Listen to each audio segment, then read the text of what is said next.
تو جی انتظار ختم ہوا. پنجاب کے تمام بورڈز کے لیے 2026 نویں جماعت کی آفیشیل ڈیٹ شیٹ آ چکی ہے. چلیے اس کو تفصیل سے سمجھتے ہیں اور دیکھتے ہیں کہ اس سے اپنی تیاری کے لیے بہترین فائدہ کیسے اٹھایا جا سکتا ہے. ہاں جی، آفیشیل شیڈیول تو آ گیا ہے، لیکن اسے صرف تاریخوں کی ایک لسٹ مت سمجھیں.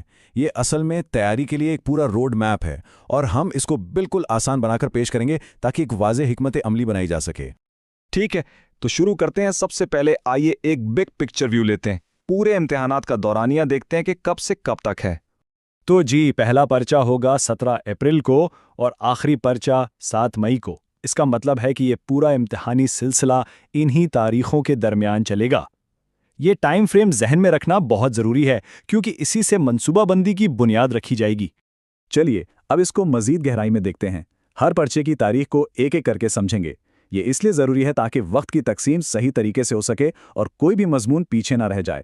تو سفر شروع ہو رہا ہے 17 اپریل کو انگریزی کے پرچے سے، اور فوراً بعد ہی ایک اچھی خبر ہے. بایولوجی یا کمپیوٹر سائنس کے پرچے سے پہلے پورے 3 دن کا وقفہ مل رہا ہے. یہ نظر ثانی کے لیے ایک زبردست آغاز ہے. اس کے بعد 22 تاریخ کو ترجمۃ القرآن کا پرچہ ہے، اور پھر کیمسٹری اور پاکستان سٹڈیز کے پرچوں سے پہلے بھی آرام سے 2 دن کا وقفہ رکھا گیا ہے. تو عام طور پر شیڈیول کافی آسان لگ رہا ہے نا؟ لیکن یہاں تھوڑا آ کے گاڑی رکتی ہے. دھیان دیجئے، 29 اپریل کو اردو کا پرچہ ہے، اور بالکل اس کے اگلے ہی دن 30 اپریل کو اسلامیات کا. یہاں کوئی چھٹی نہیں ہے، بالکل بھی نہیں. بیک ٹو بیک پرچے. یہی وہ نقطہ ہے جہاں پہلے سے کی گئی منصوبہ بندی کام آئے گی. اور پھر اپریل ختم. مئی کے مہینے میں 4 تاریخ کو سب کا اہم پسندیدہ مضمون ریاضی کا پرچہ ہے، اور پھر 7 مئی کو فزکس یا اسلامیات اختیاری کے آخری پرچے کے ساتھ یہ امتحانات ختم ہو جائیں گے. تو اب جب پوری ٹائم لائن سامنے ہے، چلیے اس کا تھوڑا تجزیہ کرتے ہیں. صرف تاریخیں دیکھنا کافی نہیں ہوتا. اصل کام ہے ان تاریخوں کے اندر چھپے ہوئے مواقع یعنی پڑھائی کے وقفوں کو پہچاننا. اور اس تجزیے میں سب سے پہلے بات کرتے ہیں اس تاریخ کی، 4 مئی. اس کو اپنے کیلنڈر میں، اپنے ذہن میں ہر جگہ نشان لگا لیں. یہ ریاضی کا دن ہے، وہ مضمون جس کو سب سے زیادہ مشق کی ضرورت ہوتی ہے. اور کیوں ہے یہ اتنا اہم؟ کیونکہ اس پرچے سے ٹھیک پہلے پورے 3 دن کا وقفہ مل رہا ہے. جی ہاں، 3 دن. یہ اس پورے شیڈیول کا سب سے لمبا وقفہ ہے. یہ ایک سنہری موقع ہے، اس کو بالکل بھی ضائع نہیں کرنا. اب واپس آتے ہیں اس مشکل نقطے پر. یاد ہے 29 اور 30 اپریل اردو اور اسلامیات.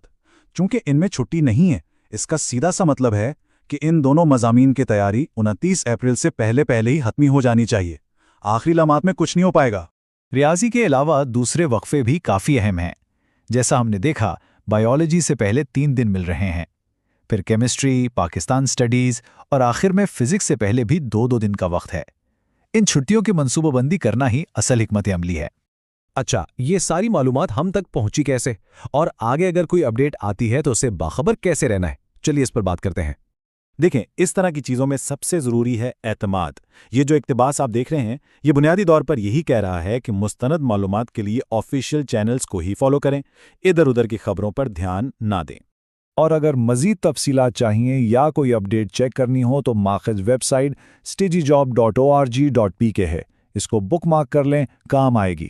تو اس ساری گفتگو کا نچوڑ کیا ہے؟ یہی کہ اس ڈیٹ شیٹ کو صرف تاریخوں کا ایک کاغذ نہ سمجھا جائے. نہیں، یہ ایک نقشہ ہے، ایک روڈ میپ ہے جو سیدھا کامیابی کی طرف لے جاتا ہے اگر اس پر عقل مندی سے چلا جائے. اب جب کہ نقشہ بالکل صاف سامنے ہے تو اصل سوال یہ بنتا ہے کہ اس منصوبے کا پہلا قدم کیا ہوگا؟ تیاری کہاں سے شروع کی جائے گی؟ اگر آپ اس طرح کی مزید ایجوکیشنل انفارمیٹیو ویڈیوز دیکھنا چاہتے ہیں تو چینل کو سبسکرائب کریں. شکریہ.